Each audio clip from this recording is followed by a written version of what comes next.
In the year 2013, a quiet storm came out of KZN. Not flashy, not arrogant, just real. Duncan did not rap for attention. He rapped like someone trying to survive his own thoughts, through pain, prayer, street wisdom, all in one verse. Duncan gave us the hits, Duncan gave us the classics, Duncan indeed had the cosigns. So the real question is, why is Duncan not a household name in today's industry? What's the flop?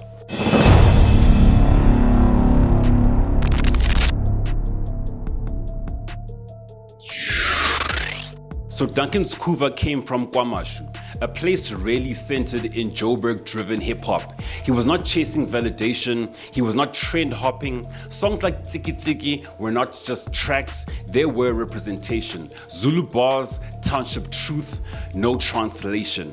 When the remix Ya Tiki Tiki dropped with AKA and Professor, it really did feel like the door had finally opened. But an opening door does not guarantee validation. Now in that time of hip-hop, what made Duncan different was his honesty.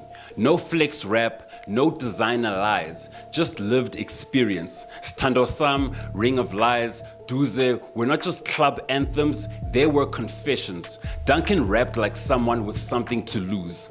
Now here's the issue. Pain doesn't trend well in a vibe-driven economy. So signing to Afrotainment did give Duncan visibility, but no long-term vision. The label knew the Durban sound, but did not fully understand the hip-hop depth.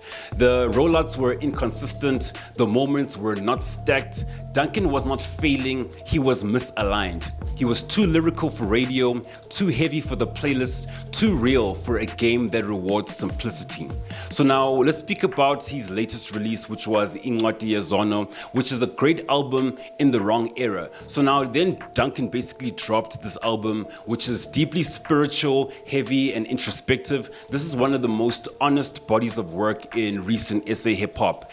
And then it went quiet, not because the project itself was not good, but because the current climate was not built for it. The game right now rewards catchy hooks, watered down vernac, and fast consumption. So now that kind of project, right, demanded patience, context, and emotional maturity. Three things that the algorithm does not push.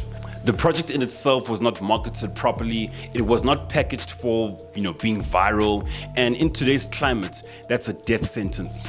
Now, artists like Tony Diamani are doing vernac rap and it's working simply because it's simplified, it's digestible, it's algorithm friendly. Now, that's not a diss, that's basically the system. And in that simplicity, something does get lost. Duncan's pen carries depth, spirituality, cultural memory, and consequence. Tony's music fits the moment, and that moment often overshadows the truth, not because the truth is weaker, but because it's heavier.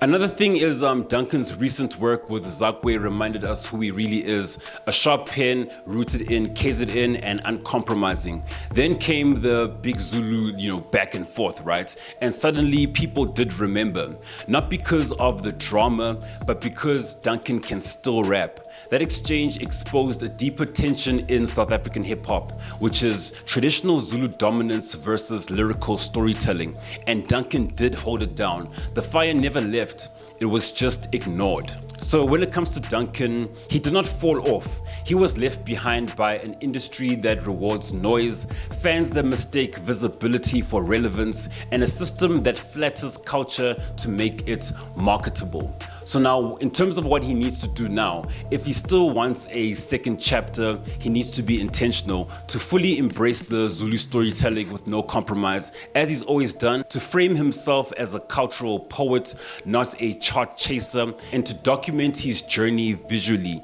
Speak openly in podcasts, interviews, and speaking the truth, and stop trying to fit into a moment that was not built for him. So every era doesn't deserve its poets, but every culture needs them. Duncan never lost the pen, the game just stopped listening. Maybe now it's ready again.